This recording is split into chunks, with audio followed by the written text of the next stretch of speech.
Railway प्रशासनाकडून मृत्यूचं खापर प्रवाशांच्या माथी मारण्यात आलंय। दिवा आणि मुंब्रा लोकल अपघाताचा अहवाल समोर आलाय। प्रवासी फुटबोर्डवरून प्रवास करत असल्यानं अपघात झाला असं या अहवालात म्हटलंय। अपघाताप्रकरणी रेल्वेनं हात झटकलेत आणि चौकशीचे आदेश दिले आहेत।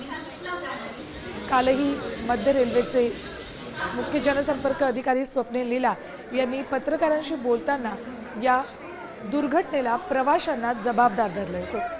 मात्र लोकलची संख्या वाढवणं गरजेचं असताना, सोयी सुविधा इथे प्रवाशांना पुरवणं गरजेचं असताना त्याकडे मात्र रेल्वे प्रशासन पुरतं दुर्लक्ष करतंय। तर मुंब्र्यात झालेल्या दुर्घटनेनंतर प्रवाशांकडून संताप व्यक्त होतोय। लोकलची संख्या वाढवा, 12 ऐवजी 15 डब्यांची लोकल करा, अशा मागण्या प्रवाशांकडून केल्या जात आहेत। अनेक वर्षांपासून खरं तर या मागण्या होत आहेत।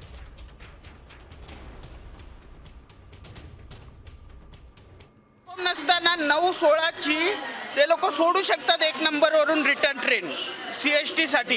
हा टर्मिनल झाला पण पाहिजे किंवा नाही झाला तरी काय एवढं फरक नाही, पण लोकल सोडल्या पाहिजे ना। 7:30 वाजल्यापासून तर निदान 10 वाजेपर्यंत तरी सोडले पाहिजे लोकल। या लोकांनी या गोष्टीवरती तरी सरकारने विचार करावा। दीवा से अगर गाड़ी छोड़ेंगे ज़्यादा तो मुंब्रा वाले को, कलवा वाले को सुविधा होगा। मुंब्रा वाले, कलवा वाले सब लटक के ही जाते हैं, इनको अंदर जाने की कोई चांस मिलता ही नहीं है। ये 17 साल से मैं प्रवास कर रहा हूँ, यही स्थिति है कि ऐसा ही लटक के ही जाना है। ही घटना खूप वाईट होती, अशी परत तरी होऊ नये। पब्लिकने आपली स्वतःची काळजी घेतली पाहिजे, हे खरं तर माझं वैयक्तिक म्हणणं आहे। त्याची काय माहिती आहे, कितीही ट्रेन तर वाढवणार सरकार, कितीही ट्रेन वाढवल्या तरी गर्दीही कमी होणार नाही, गर्दीही वाढतच जाणार।